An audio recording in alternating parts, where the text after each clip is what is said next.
He was one of the richest men in New York, but no amount of money could wake his daughter from a coma. Then, out of nowhere, a barefoot black boy walked into the hospital and said just 7 words, "I know how to wake her up." Everyone thought it was a joke until the monitors began to beep and a miracle unfolded that no one could explain. What happened next will leave you speechless. Before we move on with today's story, please let us know which country you're listening from, and please also subscribe to our channel. The steady beeping of the monitors offered no comfort, only a cold reminder of time slipping by. Just 8 years old, Emma Calloway lay perfectly still under a pale blue blanket, her body surrounded by wires, tubes, and the sterile hum of advanced hospital equipment. Her blonde hair was carefully combed, her tiny hands resting motionless across her stomach. A breathing mask whispered softly, the only sound aside from the isolated beep of the heart monitor. It had been 5 days since Emma collapsed during her school recital. One moment she had been singing. The next, her knees gave out.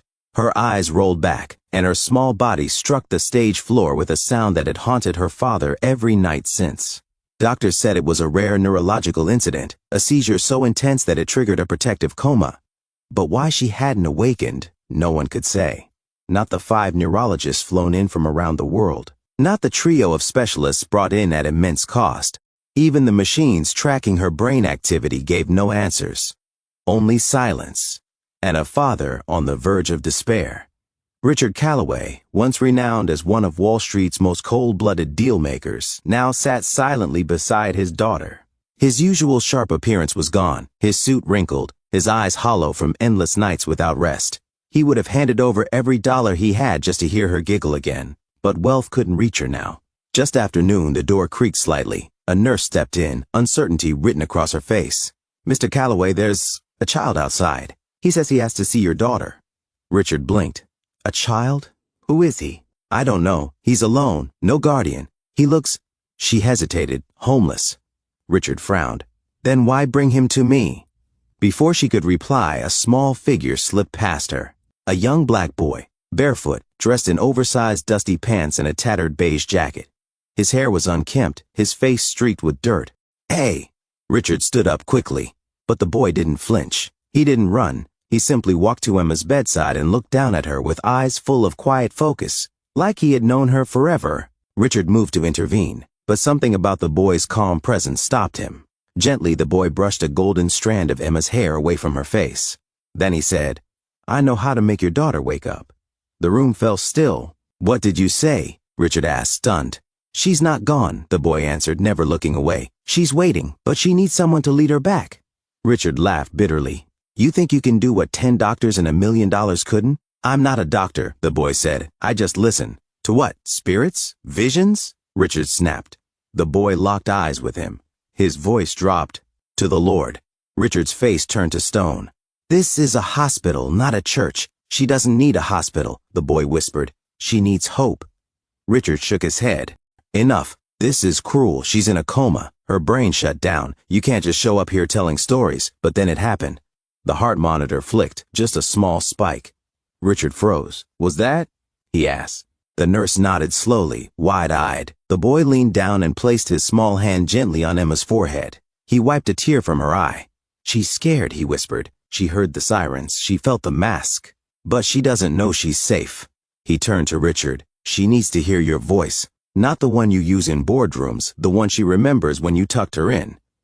Richard just stood there, struggling for words. "Call her back," the boy said softly. I don't know how." "Yes, you do," the boy replied. "She's waiting."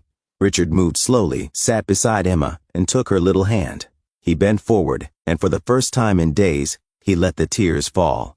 "I'm here, Emma," he choked. "Daddy's right here. You don't have to be scared anymore. Come home, baby. Please, come back."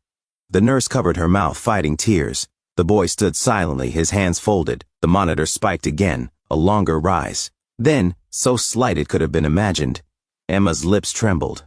Richard gasped. "Did you see that?" "She moved," the nurse said, running to her side. Her eyelids. "I swear." The boy turned to Richard. "I'll be back. Tomorrow. Same time." Before anyone could respond, he slipped out the door.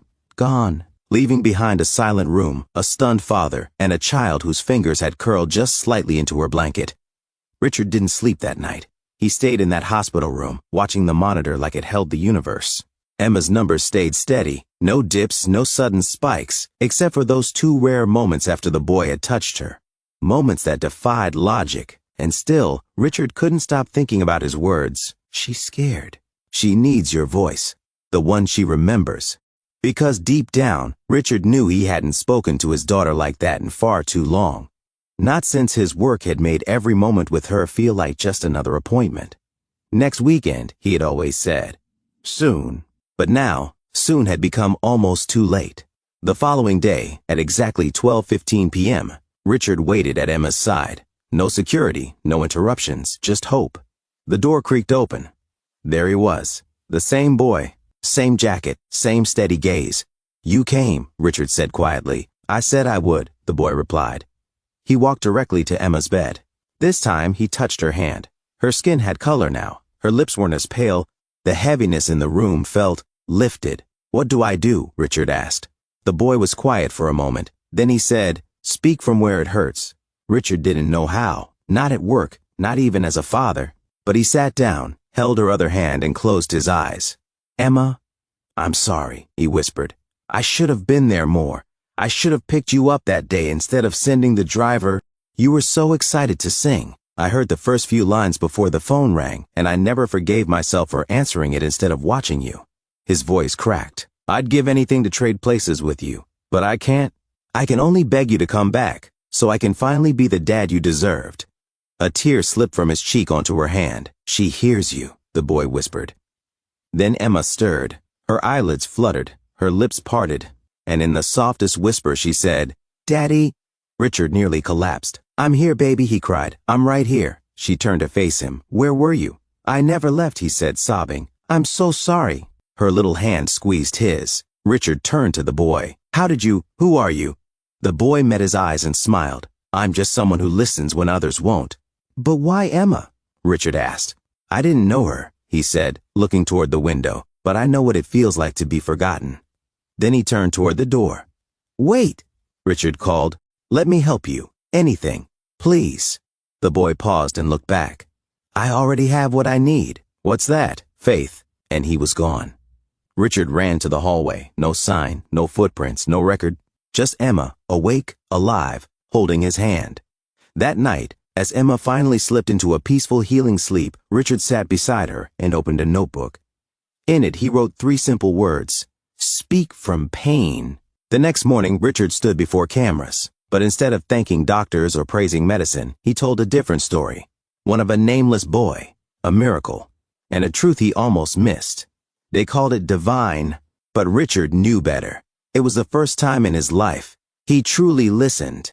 If someone you loved was slipping away, and a stranger claimed they could bring them back, would you believe them or walk away? Please let us know your thoughts and opinions in the comments below.